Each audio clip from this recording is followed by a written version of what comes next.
What is going on, everybody? It is Sully, it is Friday, and it is time for another Bat Cove 390 update for Boston Yachts. We are getting ever closer to the finish line on this project. If you take a look behind me here, you're going to see a lot of the boxes that were there are finally starting to go away. We are finally thinning the herd on all of that and what's going on with this build.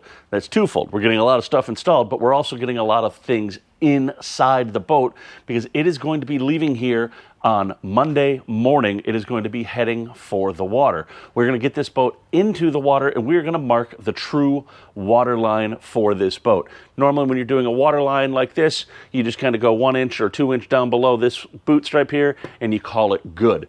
But because this boat's getting a Seakeeper, because of the FCI water purifying system, because of the AC ISO boost transformer, the 50-foot anchor chain, the big anchor, everything else that's going on, we want to make sure we are getting an accurate and correct water line. So we're going to put it in the drink, go ahead and fill all the fuel tank, get the water tank full, fill the holding tank up, get everything chock-a-block full, get this thing just weighted down in the water as much as we can, so that way we have a good idea to make sure what's going on with this water line. So that's kind of an important thing there. So that's going to happen, and we're going to be doing that. So as I just mentioned, guys, the Seakeeper and getting weight and getting all those things done, well, take a look here as we go up the steps, and look, there it is, guys. The Seakeeper is finally in its home resting spot. Now, obviously, we've got to rotate that around and get that squared up.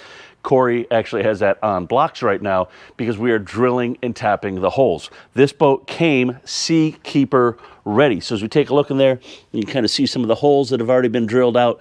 That is a stainless plate that is laminated in there from Bat Cove at the factory. So we have to go ahead, we have to drill that, and we have to tap that. So the Seakeeper is going to be very securely mounted in there. So we've got that going on right there. You can see, obviously, we had to put in, strut here to support the hatch and get it all up and get that taken care of.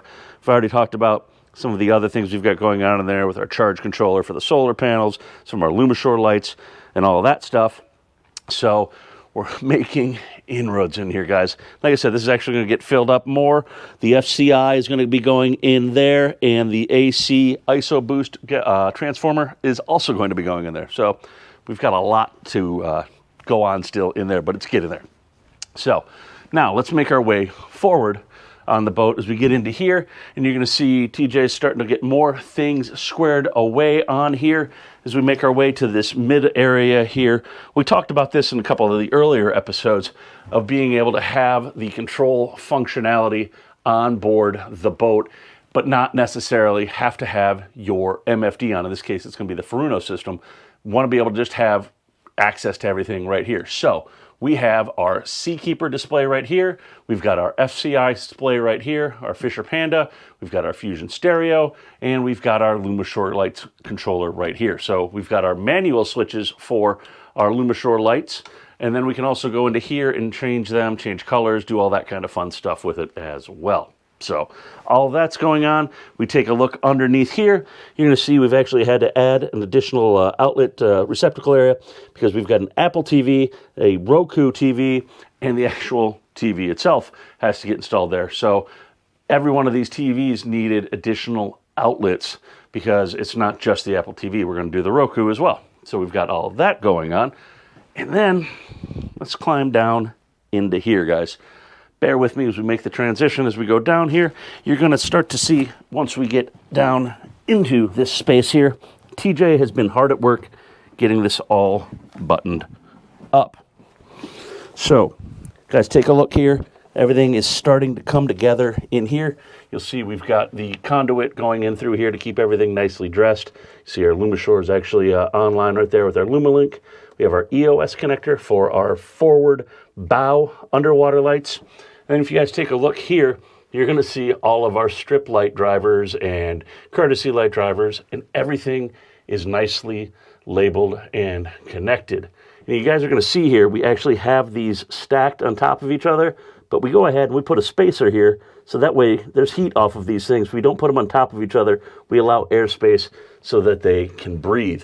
It's a very important thing with these drivers. They're small, so people want to put them into tight spaces, which is fine, but we got to give them a little bit of airspace, allow them to breathe, to allow that heat to dissipate on there. Heat is obviously the enemy. Come over here, we also start to see all of our branches and everything is labeled here. You know, Nav Electronics with everything going on there. Here's our Lumishore with all of our light drivers there. And then we've got everything else going here. We've got our amps, for the amps rather, right there. Speaking of the amps, those are tucked up and labeled right here. The MVI amps, we've got a 700 by 5 right here, a 400 by 4 right here.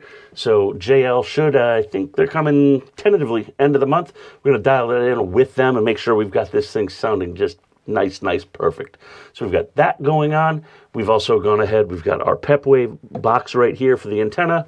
We've got one of our routers right here. And if we take a look in the overhead here, you're going to see a 24 12-volt converter right there from Orion for the radar. You're going to see the Icon black box, the Vesper black box, another Netgear router, and more wires. So there's a lot of stuff going on board this boat, guys.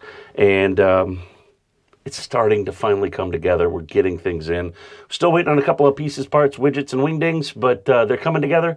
This boat has been great, and if you guys want to know any more about this project, leave it down below in the comments or email us at sales@navtronics.com. We will see you next week. We'll be in a new location, continuing to turn and burn on this boat as the team just keeps digging in more and more. So we'll see you guys next week. Peace.